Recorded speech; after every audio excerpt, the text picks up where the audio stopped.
So I'm going to be going over the 1 repetition maximum strength assessment, also known as 1RM. So for the sake of this and time, we already did 1 and 2, which from this table, which is on page 187.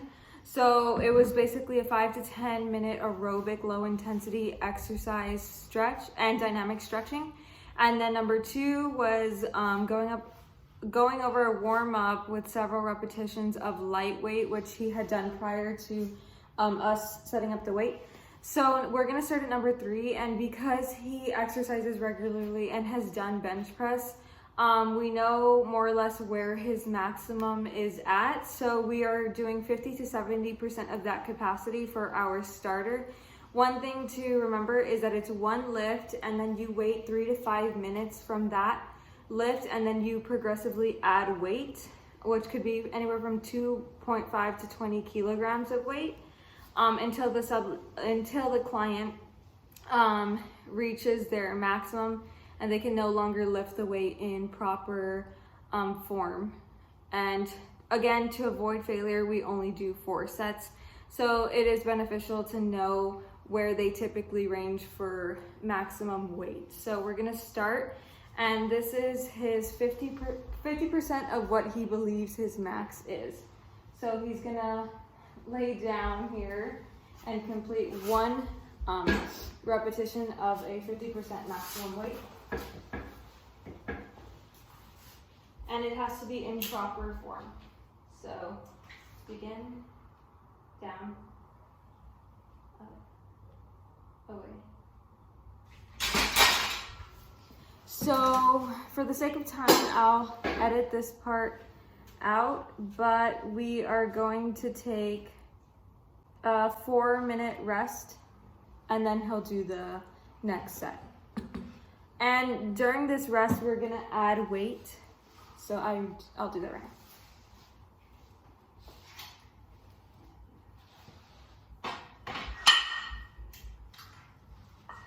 Okay, so now that the 4 minutes are over, we are gonna do another set, and this time we added a 10-pound plate on each side, which goes to 4.5 kilos.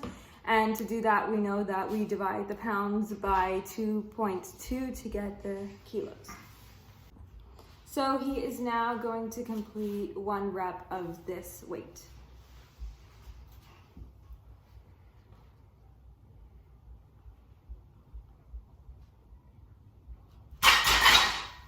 So as we can tell, that is still not his maximum weight, so we're gonna add more weight and give him a 4-minute rest to make sure that fatigue doesn't interfere with his performance.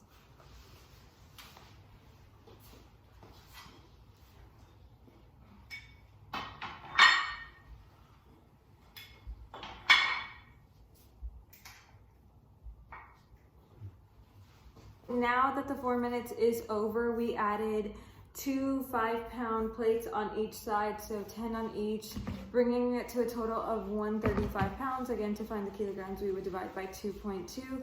And this is what he believes his max is. So depending on how this goes, this would be what we document as the baseline for him. And if he's able to go up in weight, then that would be it, but yeah.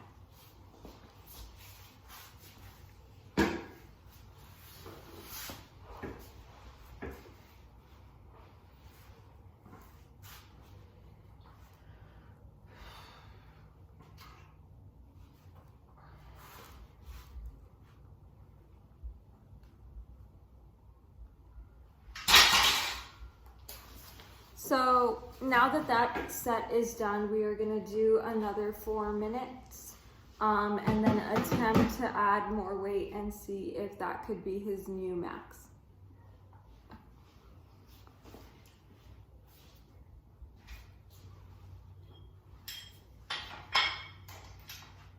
Now that the 4 minutes are up, we are going to attempt.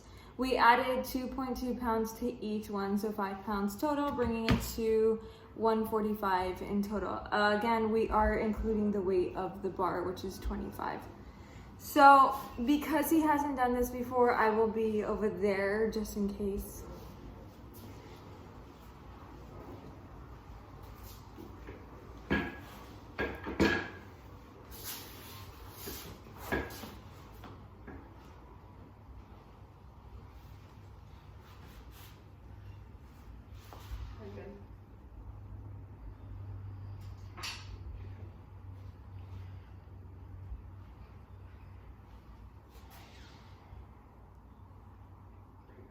No. Okay. So that one wouldn't count because again, it does have to be performed at full range of motion and with proper technique. So the heaviest he would go away with his baseline. And again, we do this assessment to design a plan that's individualized to him and his goals regarding muscular fitness. So his baseline ended up being 135, and then we would go from there. So key takeaways from doing this is you would start at 50 to 70% of their capacity, their known capacity. And if they don't know that, then you would have to go through like a familiarization stage, and you would do like like an average to their weight, and then you would find that. But because he is an experienced lifter, or he works out, then we kind of already knew that. So you wait 3 to 5 minutes. So we did 4 minutes between every trial, and you can't do more than 4 because then fatigue is a factor as to why they can't excel. And you want to make sure you get a warm up in so that their muscles and the blood flow is already going to that working muscle. So I'm going to be using an article titled Using Repetition to Fatigue to Predict 1 Repetition Maximum Bench Press in Male High School Athletes. So this is by Chad Kirksick, and what they do is they gather 213 individuals, male individuals, who average at age 16 across 4 different states. They conduct the 1RM assessment to find their maximum strength in bench press to determine whether using this assessment and the way that it is beneficial. So after that, they put them on a 4 to 6 week resistance training plan according to their individual characteristics. And what they found was that they got 180 of those individuals across the 4 different states and found that there was a 98% improvement in all the individuals, proving that using this assessment is very beneficial and it helps tailor a program.